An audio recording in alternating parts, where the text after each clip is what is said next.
Hello guys, कैसे आप सब लोग। मैं सी एस संदीप अरोड़ा आज आपको स्टार्ट करने जा रहा हूँ मॉड्यूल 2 का सी एस एग्जीक्यूटिव के हमारे सेकेंड ग्रुप का पेपर नंबर 5।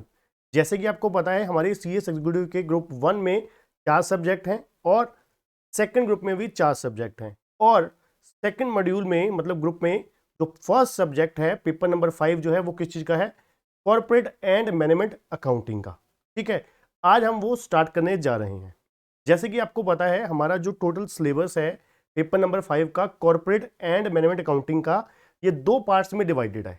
2 पार्ट्स में डिवाइडेड है, एक है कॉर्पोरेट अकाउंटिंग, एक है मैनेजमेंट अकाउंटिंग। ठीक है जी। और जो कॉर्पोरेट अकाउंटिंग वाला सेक्शन है, ए सेक्शन जो है वो है 60 मार्क्स का।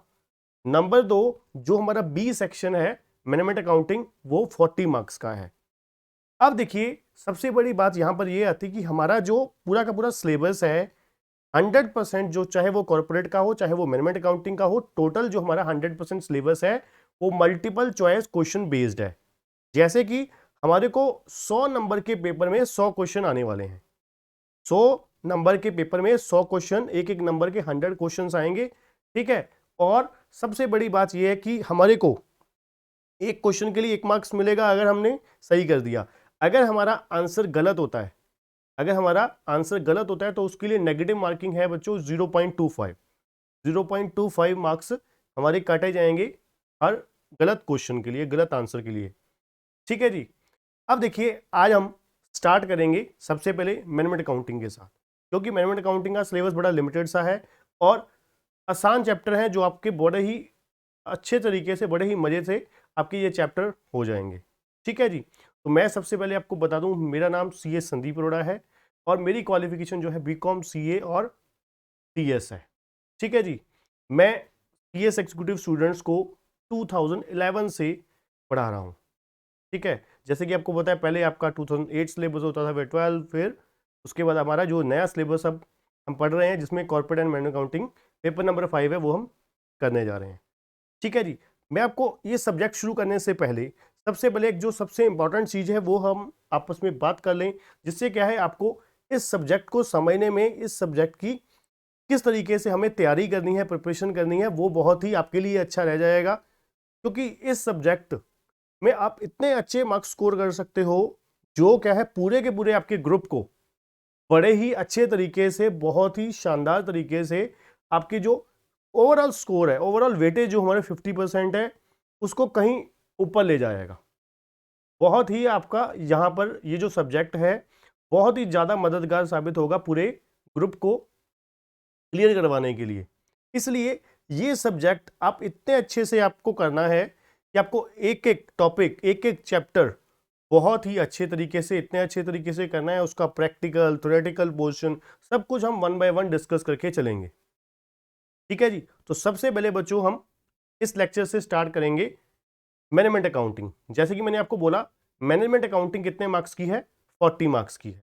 मैनेजमेंट अकाउंटिंग में सबसे पहले हम इंट्रोडक्शन पोर्शन करेंगे। इंट्रोडक्शंस में हम कुछ कॉन्सेप्ट समझेंगे, कुछ कॉन्सेप्ट समझेंगे, फिर कॉन्सेप्ट से आगे बढ़ते बढ़ते हम लोग अपने नेक्स्ट चैप्टर की तरफ उसके बाद जाएंगे। ठीक है जी। इसमें तो हम सिर्फ और सिर्फ कॉन्सेप्ट्स पहले अंडरस्टैंड करेंगे कि पोस्ट और मैनेजमेंट अकाउंटिंग, मतलब जो मैनेजमेंट अकाउंटिंग है जिसका नाम आपको जैसे एक पता है कि क्यों मैनेजमेंट अकाउंटिंग रखा गया, ये हम इसी लेक्चर में कोस्ट और मैनेजमेंट अकाउंटिंग और कॉर्पोरेट एंड मैनेजमेंट अकाउंटिंग, ये डिफरेंट डिफरेंट नाम जो अलग अलग हैं वो क्यों रखे गए, किस लिए रखे गए, ये सब कुछ 1 बाय 1 हम डिस्कस करेंगे। तो चलिए बच्चों स्टार्ट करेंगे कुछ कॉन्सेप्ट्स के साथ। अब देखिए जैसे कि मैंने आपको बोला कि हमारे जो सब्जेक्ट का नाम क्या है, कॉर्पोरेट एंड मैनेजमेंट अकाउंटिंग। पहला पोर्शन जो है वो तो कॉर्पोरेट है। कॉर्पोरेट में तो कंपनी के जो चैप्टर्स हैं, कंपनी अकाउंट्स के जो चैप्टर्स हैं वो हैं। मैनेजमेंट अकाउंटिंग इसलिए होती है, जैसे कि आपको पता होगा हमारा जो इससे सब्जेक्ट जो पहले होता था, हमारा जो प्रेजेंट सिलेबस है, इससे पहले जो हमारा सिलेबस होता था उसमें हमारे पास सब्जेक्ट यही होता था, बस कॉर्पोरेट अलग होती थी और कोस्ट एंड मैनेजमेंट अकाउंटिंग होती थी। कोस्ट एंड मैनेजमेंट अकाउंटिंग होती थी कितने मार्क्स की हमारी, कोस्ट एंड मैनेजमेंट अकाउंटिंग हमारी पूरे के पूरी 100 मार्क्स की होती थी, वो भी फुल्ली MCQ बेस्ड होती थी, 100% मल्टीपल चॉइस क्वेश्चन बेस्ड होती थी। अब वहां पर कॉस्ट एंड मैनेजमेंट अकाउंटिंग पूरी थी, यहां पे सिर्फ मैनेजमेंट अकाउंटिंग है। रीजन क्या है, दोनों में फर्क क्या है मैं आपको बता देता हूं। देखिए, जो मैनेजमेंट अकाउंटिंग होती है वो डिसीजन मेकिंग के लिए होती है, कंपैरिजन के लिए, एनालिसिस के लिए, डिसीजन मेकिंग के लिए मैनेजमेंट अकाउंटिंग यूज होती है, ठीक है। और जो कॉस्ट होती है, कॉस्ट एंड मैनेजमेंट अकाउंटिंग, और जो कॉस्ट अकाउंटिंग होती है ना, उसमें हम लोग सब कुछ करते हैं। सब कुछ से मतलब ये है, हम लोग कॉस्ट असरटेनमेंट भी करते हैं, कॉस्ट की रिकॉर्डिंग भी करते हैं, मतलब कॉस्ट अकाउंटिंग भी करते हैं, और उसके ऊपर एनालिसिस भी किया जाता है। जैसे कि आपने कॉस्टिंग में कुछ चैप्टर आपने पढ़े होंगे बीकॉम में, क्योंकि अब तो हमारे सिलेबस में नहीं है, ठीक है। जैसे कि मटेरियल कंट्रोल है, लेबर है, ओवरहेड है, ठीक है ना। ये चैप्टर के आपको एक बेसिक कुछ इंट्रो सी दी हुई है।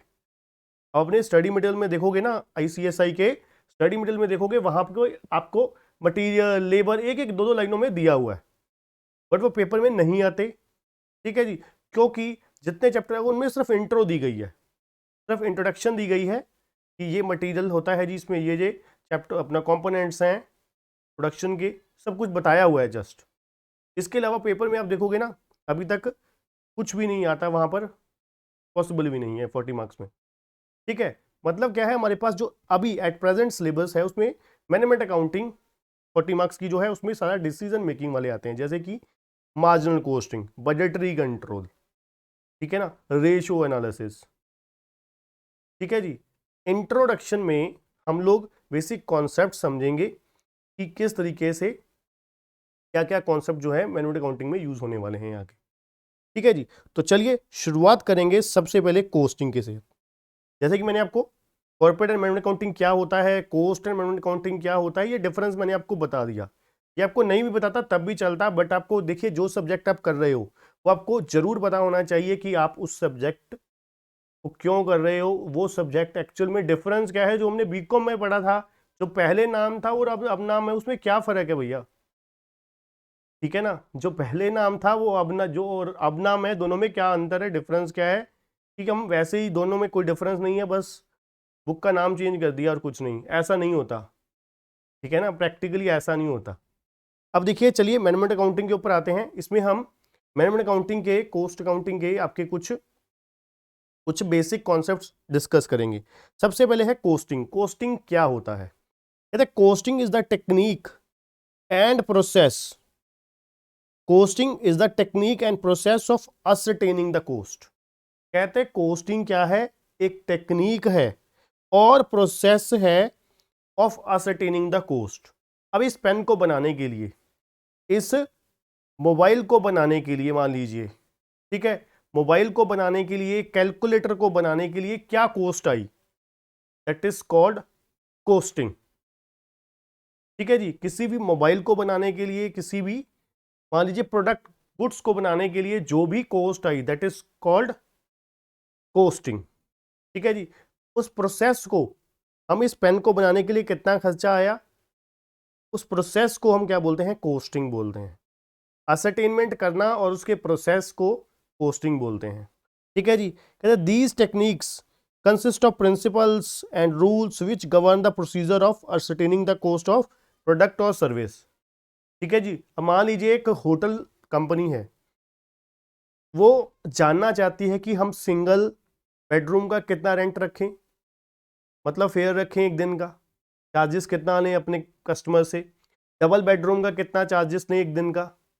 तो उसके लिए हम लोगों को क्या करना पड़ेगा, पोस्टिंग करनी पड़ेगी, और उस प्रोसेस को, उसके प्रोसेस को कि पर डे के लिए कितना खर्चा आता है और हमारा प्रॉफिट का कितना टारगेट है, प्रॉफिट का हमारा कितना टारगेट है, दैट इज कॉल्ड कोस्टिंग, ठीक है ना। एक रूम, सिंगल रूम हम रेंट पे देना चाहते हैं, डबल बेडरूम रेंट पे देना, फेयर जो चार्जेस है कस्टमर से चार्ज करने हैं, फेयर जो है उसको असरटेन करना, उसके प्रोसेस को क्या बोलते हैं हम लोग, कोस्टिंग। कोस्टिंग मतलब इन शॉर्ट आप कह सकते हो कोस्टिंग क्या है, एक टेक्निक है, एक प्रोसेस है और असरटेनिंग द कोस्ट, किसकी, कोई भी प्रोडक्ट की कॉस्ट असरटेन करने का प्रोसेस या फिर किसी भी सर्विस की कॉस्ट असरटेन करने का प्रोसेस या technique, that is called costing. ठीक है जी। कोस्टिंग में हम लोग करते क्या है, जो भी प्रोडक्ट कंपनी ने बनाया, जो भी सर्विस दी, जो भी हम जानना चाहते हैं, हम क्या जानना चाहते हैं, उसमें कॉस्ट कितना इनकर हुआ, दैट इज कॉल्ड कोस्टिंग। उस प्रोसेस को, उस टेक्निक, जो भी हमने टेक्निक यूज की गई, जो भी हमने टेक्निक यूज करी, जो भी हमने प्रोसेस यूज किया, उस प्रोडक्ट के, उस सर्विस के कॉस्ट को डिटरमाइन करने के लिए, असरटेन करने के लिए, जानने के लिए, उसको हम क्या बोलते हैं, कोस्टिंग बोलते हैं। ठीक है जी। दूसरा है जी कॉस्ट अकाउंटिंग। अकाउंटिंग नाम से ही पता लग रहा है, कॉस्ट अकाउंटिंग। अब आपको पहली लाइन से पता क्लियर हो जाएगा, cost accounting may be regarded as a specialised branch of accounting. आपने +1 में सब फील्ड्स ऑफ अकाउंटिंग पढ़ रखा होगा।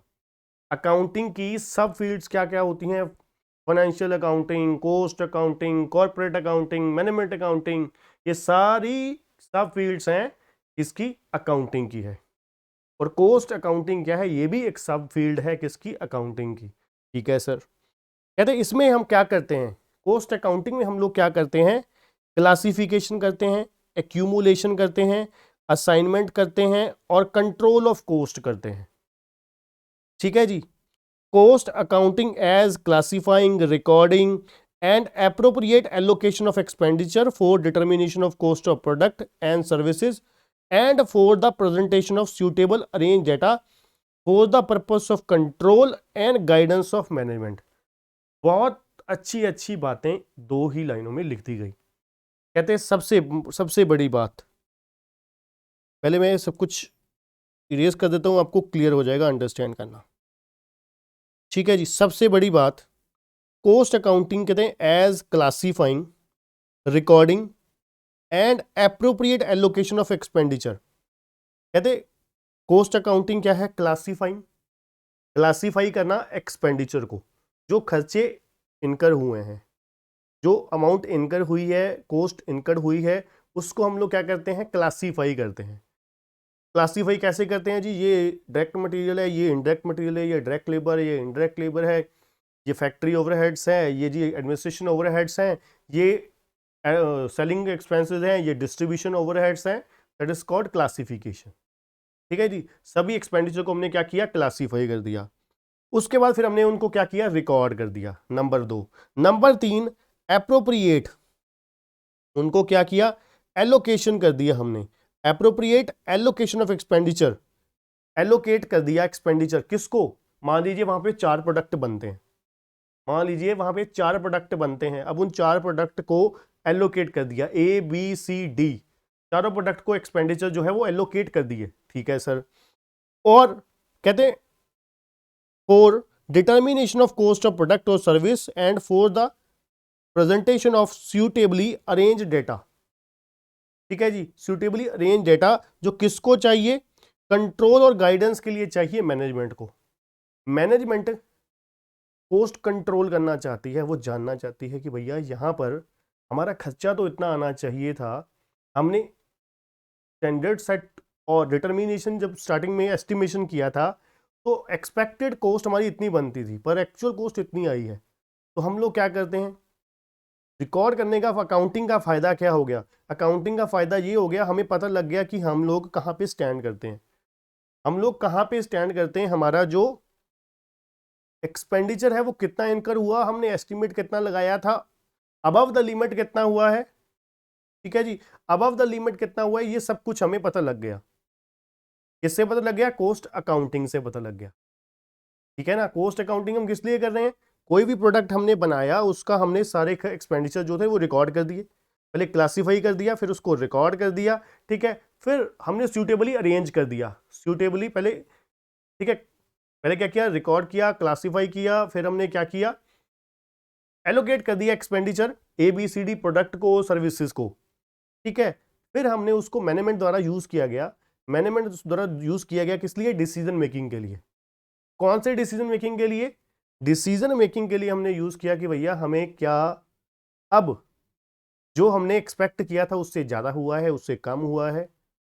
ठीक है ना। मैनेजमेंट के काम आएगा, मतलब कॉस्ट अकाउंटिंग जो है। ठीक है जी। पहला हमारा क्या था, कोस्टिंग। कोस्टिंग क्या है, असरटेनमेंट, कोस्ट असरटेन करने की प्रोसेस या टेक्निक को हम कोस्टिंग बोलते हैं। दूसरा हमारा कोस्ट अकाउंटिंग, इसमें क्या है, हम लोग क्या करते हैं, पहले एक्सपेंडिचर को क्लासीफाई करते हैं, देन रिकॉर्ड करते हैं, फिर उसको हम इस्तेमाल करते हैं डिसीजन मेकिंग के लिए मैनेजमेंट द्वारा। तीसरा हमारा है कोस्ट अकाउंटेंसी। तीसरा है जी कोस्ट अकाउंटेंसी। क्या होता है, कहते हैं accountancy has been defined as the application of costing and cost accounting principles, methods and techniques to the science, art and practice of cost control and the ascertainment of profitability। मतलब क्या है, पहले जो हमने कोस्टिंग करी, फिर हमने accounting करी, देन उसको हम अप्लाई कर देते हैं।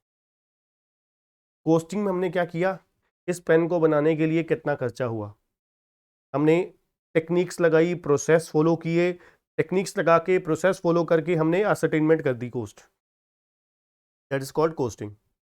फिर हमने उसको क्या किया, क्लासीफाई कर दिया, कौन कौन से खर्चे हुए हैं उसको हमने रिकॉर्ड कर दिया, फिर हमने एलोकेट कर दिया एक्सपेंडिचर डिफरेंट डिफरेंट प्रोडक्ट्स को जिसके लिए भी हुए हैं। मान लीजिए एक ही प्रोडक्ट बन रहा है तो एलोकेट इसी को ही हो गए सारे के सारे, ठीक है।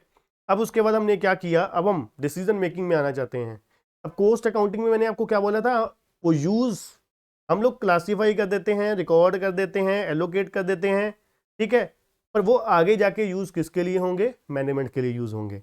अब मैनेजमेंट इन दोनों को, मतलब कोस्टिंग को प्लस कोस्ट अकाउंटिंग को इस्तेमाल करेगा अपने डिसीजन मेकिंग के लिए।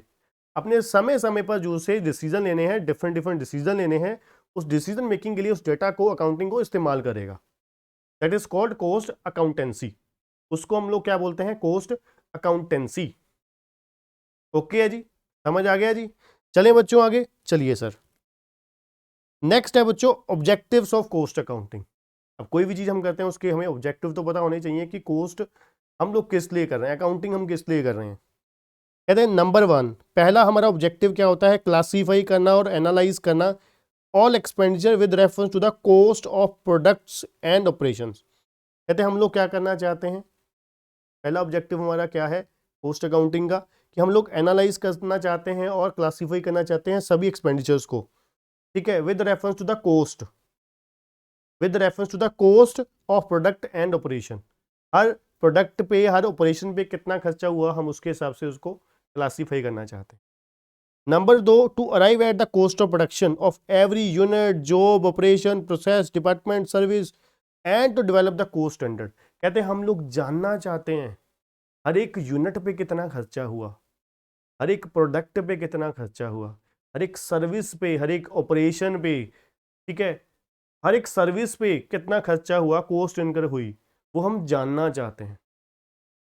ठीक है जी, हम लोग जानना चाहते हैं हर यूनिट पे, प्रोसेस पे, प्रोडक्ट पे, सर्विस पे कितना खर्चा हुआ, हम लोग अलग अलग जानना चाहते हैं। ये भी कॉस्ट अकाउंटिंग का एक मेजर ऑब्जेक्टिव है। To indicate the management any inefficiencies and extent of various forms of waste, whether of material, time, expenses or in the use of machinery, equipments and tools। देखिए जी, coast का, जैसे मैं, अगर आपने accounting पढ़ रखी है, अकाउंटिंग के ऑब्जेक्टिव में भी आपने पढ़ा होगा कि अकाउंटिंग हम लोग किस लिए करते हैं। अकाउंटिंग का ऑब्जेक्टिव ये ही होता है कि हम लोग अकाउंटिंग किस लिए करना चाहते हैं। हम लोग देखना चाहते हैं कि भैया हमने जो काम किया है, हमने, अकाउंटिंग का पहली बात तो हिंदी मतलब मीनिंग समझते हो ना, अकाउंटिंग होता है जवाबदेही। जवाबदेही, अब जवाबदेही कैसे, अब देखिए आपने जो बिजनेस ऑपरेशन साल के दौरान किया, आपने उसको रिकॉर्ड कर दिया। जो जो आप डेली ट्रांजैक्शन कर रहे हो, डेली इवेंट्स हो रहे हैं, उन सभी को रिकॉर्ड किया जाता है, दैट इज कॉल्ड अकाउंटिंग। ठीक है जी, और लास्ट में हम लोग क्या करते हैं, उसका रिजल्ट निकाल लेते हैं।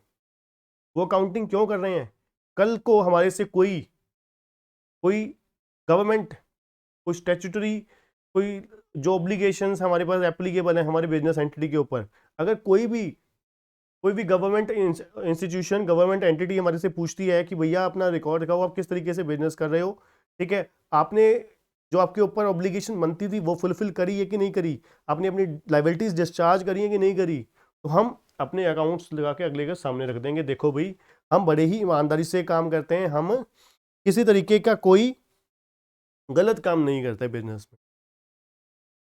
ठीक है ना। अब इसी तरीके से हम लोग कॉस्ट अकाउंटिंग में हम लोग क्या करना चाहते हैं, हम लोग देखना चाहते हैं कि भैया जो भी प्रोडक्शन के दौरान मटेरियल यूज हो रहा है, लेबर यूज हो रहा है, मशीनरी यूज हो रही है, अदर रिसोर्सेज यूज हो रहे हैं, उन रिसोर्सेज का सही इस्तेमाल हो रहा है या नहीं हो रहा, उन सभी रिसोर्सेज का सही इस्तेमाल हो रहा है या नहीं हो रहा, मशीनरी सही तरीके से यूज हो रही है कि नहीं हो रही, मटेरियल जितना हमने सोचा था कि 1 यूनिट बनाने के लिए इतना लगना चाहिए उससे ज्यादा लग रहा है, उससे कम लग रहा है, लेबर हमने सोचा था कि भैया 1 यूनिट बनाने के लिए 1 घंटा, 1.5 घंटा, 2 घंटे लगनी चाहिए, उससे ज्यादा लग रही है, उससे कम लग रही है, ये सब कुछ हम लोग जानना चाहते हैं। और इनएफिशिएंसीज अगर कोई है, इनएफिशिएंसीज क्या है, हमने सोचा था कि 1 यूनिट बनाने के लिए 1.5 घंटा लगना चाहिए था, पर 1.5 घंटा मतलब 90 मिनट, 90 मिनट्स लगने चाहिए थे, पर एक्चुअल में 1 यूनिट बनाने के लिए, प्रोड्यूस करने के लिए या सर्विस प्रोवाइड करने के लिए 1 आवर 20 मिनट्स लग रहे हैं, या 40 मिनट्स लगा लीजिए, सॉरी 1 आवर 40 मिनट्स लग रहे हैं। ठीक है, तो मतलब 100 मिनट्स हो गए, 90 मिनट हमने एक्सपेक्ट किया था, एक्चुअल टाइम कितना लग रहा है 100 मिनट्स, मतलब 10 मिनट्स एक्स्ट्रा लग रहे हैं, दैट इज इनएफिशिएंसी। अब ये 10 मिनट की जो इनएफिशिएंसी आ रही है, इसका हमें क्या करना है। ठीक है जी, ये ऑब्जेक्टिव है किसका, कॉस्ट अकाउंटिंग का। नेक्स्ट है to provide data for the periodical profit and loss and balance sheet. ठीक है ना, जो हम लोग periodical profit and loss account बनाते हैं और बैलेंस शीट बनाते हैं, उनके लिए भी हमें चाहिए to provide actual figures of cost for comparison with the estimated and to serve as a guidance for the future estimate। कि हमें जो एक्चुअल फिगर्स चाहिए होती है एस्टिमेट्स के साथ कंपेयर करने के लिए, to record the relative production result of each unit of plant and machinery in use as a basis for examining its efficiency। ठीक है जी, कहते हैं the to record the relative production result of each unit of plant and machinery in use as a basis of examining its efficiency. हम लोग एक एक machine का, एक एक unit of plant and machinery का देखना चाहते हैं कि उसका क्या इस्तेमाल हो रहा है, किस तरीके से उसको एफिशिएंटली यूज किया जा रहा है। ठीक है जी,